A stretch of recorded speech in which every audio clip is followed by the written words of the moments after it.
What if you were right the entire time, and it still didn't matter to anyone? You said the exact right thing once, at the exact right moment, and nothing happened. The people moved on like you said nothing.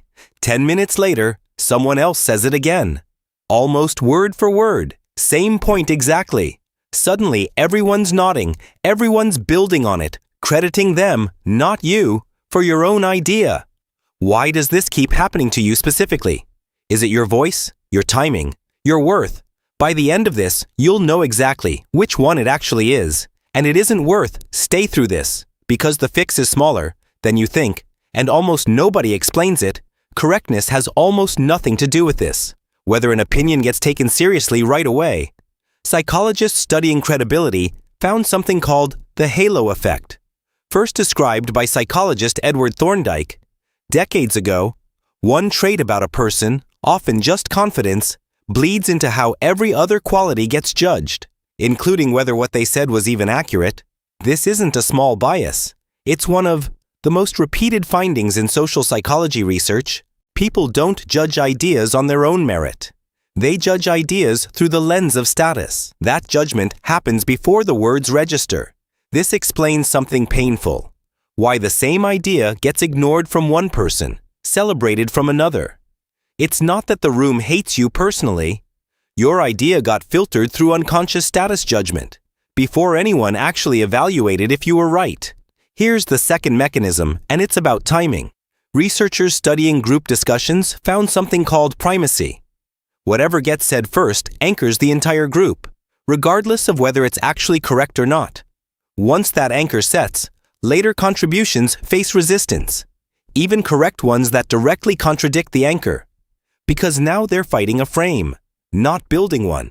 If you think carefully before speaking, which often means you're right more often than most people, you're structurally disadvantaged in fast-moving conversations. The anchor gets claimed by whoever spoke first, not whoever eventually turns out to be right. Here's a third mechanism, and it's uncomfortable, specific, powerless speech patterns, studied for decades by linguists. Robin Lakoff's research identified a cluster of habits: hedges, tag questions, rising tone at sentence endings, phrases like, "I could be wrong, but maybe." These correlate strongly with how much authority you're granted, completely separate from whether your content is correct. Say, "I think maybe we should look at the numbers," if that makes sense. And even if you're completely right, the hedge signals doubt.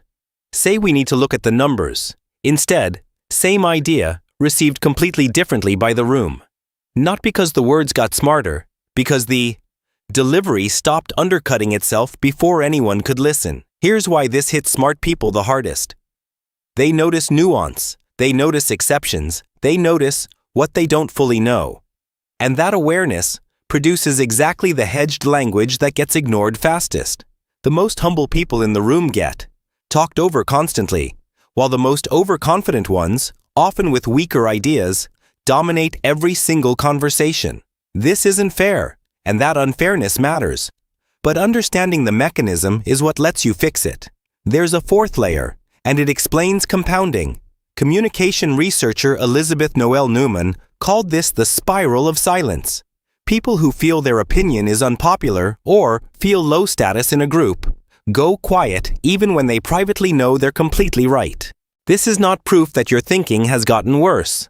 The fix is small, consistent, unhedged contributions repeated. Specifically, interrupt the pattern before it compounds further. This shows up outside work too, and often worse. It happens in families where status got set years ago. Sometimes status was decided decades before you had any say. Picture a family dinner where the youngest sibling speaks up. They raise a genuinely sound point about a decision. They watch it get waved off within seconds. An older sibling restates it 20 minutes later. Suddenly, it is treated as the obvious answer. This is not usually cruelty, but the same mechanism at work. It has been reinforced across hundreds of dinners over many years. Usually this happened before either person had any real say in it. Family roles once assigned resist updating for a long time. That is exactly why repeated contribution matters even more in families. It matters inside family systems more than in newer relationships. There is a related bias worth naming directly. Research on credibility shows surface traits also matter. Vocal pitch, perceived attractiveness, and regional accent influence authority. This is separate from whether the content is accurate. A deeper vocal pitch gets unconsciously read as authority. That happens regardless of whether the underlying thinking is any better. You are not expected to permanently fix this right away, but it explains why identical delivery is judged differently between people. Now let's cover a few more common mistakes people make. One mistake is removing hedges while keeping rushed pacing. The words change, but the nervous energy stays. Listeners pick up on that mismatch instantly and always. Slowing your actual pace down matters as much as which words you remove. A second mistake is applying this only sometimes. People use it in low-stakes moments where failure feels safe. Then, they revert to old hedging the moment stakes rise. That means the new pattern never gets tested when it matters most. A third mistake is expecting one moment to fix long-established patterns. Real change happens through small, repeated, consistent contributions. Each contribution updates the group's unconscious model of you. Do not expect one dramatic moment to carry everything. Here is a specific protocol worth trying this week. First, decide in advance you will speak within the first third of any discussion, even if unpolished. Second, before speaking, strip the qualifying language completely. Notice the urge to add, "I could be wrong," because isolation feels more costly than being correct. This creates a cycle that gets worse over time.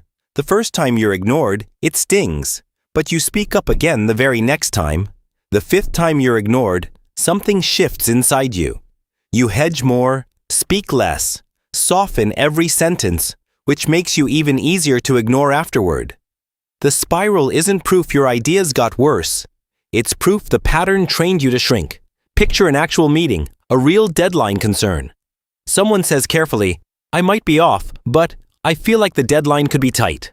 The room moves past it within 7 seconds. 20 minutes later, someone else says, flatly, directly, "The deadline won't work. Testing needs more time." Same concern exactly. Completely different reaction from everyone. Immediate agreement.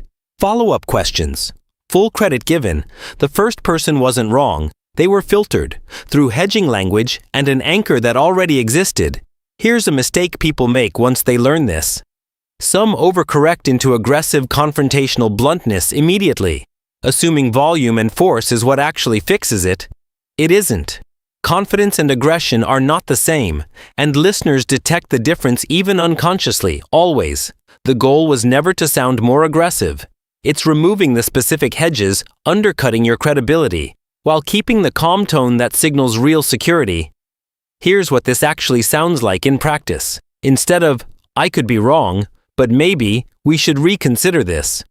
Try something much simpler. "I think we should reconsider this." Full stop. No apology hidden inside the delivery of it. Instead of letting your voice rise at the end, the way most people unconsciously turn statements into questions. Let your voice fall, like you're stating a fact. This single vocal shift changes how words land, often completely, because it removes the uncertainty signal listeners use to decide how much weight to give you. Timing matters just as much as delivery itself. If your correct ideas keep getting buried by others, claiming the anchor position before you finish thinking, the fix isn't waiting until you're fully polished. It's speaking earlier, even with a rougher version, then refining your point once you already hold the floor. There's a longer fix tied to the silence spiral. If you notice yourself hedging more than usual, in one specific group or one specific relationship, that's a signal the spiral already started there. And consciously remove it before the words leave you. Third, pay close attention to your ending inflection. Let your voice fall instead of rising into a question. Fourth, if you're hedging heavily in one relationship, treat that as information about an existing spiral, not proof that your thinking has actually gotten worse. Here's something worth naming, because it changes everything. It's tempting to believe, the moment you're dismissed, that you were simply wrong or not good enough. That conclusion is usually false, but it's also the easiest, most available explanation your brain reaches for. Because blaming delivery feels harder than blaming yourself completely. Getting clear on which explanation is actually true requires separating delivery and status from content quality, often by revisiting your idea later without the sting, and honestly checking whether the content itself held up. Here's the honest summary. Being ignored when right isn't proof you're bad at having good ideas. It's proof your delivery undercut your own credibility, that someone else claimed the anchor position first, or that a silence spiral already trained you smaller. None of this is permanent. These are patterns, built through repetition, which means they rebuild the same way, through removing hedges, through falling tone, through timing, through small, consistent, unhedged contributions that interrupt the spiral. Every time someone else repeats your idea and gets the credit, it's tempting to feel resentment toward them. In most cases, they didn't steal anything from you. They simply delivered it without the hedge, without the uncertain tone, while the anchor position was open. Understanding this won't make the sting disappear completely. Being overlooked still feels genuinely unfair, and it is. But it replaces one story with a better one. Not that your thinking isn't good enough, but that your delivery hasn't matched your thinking yet. You were never actually the problem here, ever. The delivery was, and delivery can be rebuilt. One conversation, one room, one sentence at a time. If you've ever watched someone steal your exact idea and take the credit that should have been yours, subscribe, because this channel exists to explain exactly why that keeps happening and exactly how you fix it.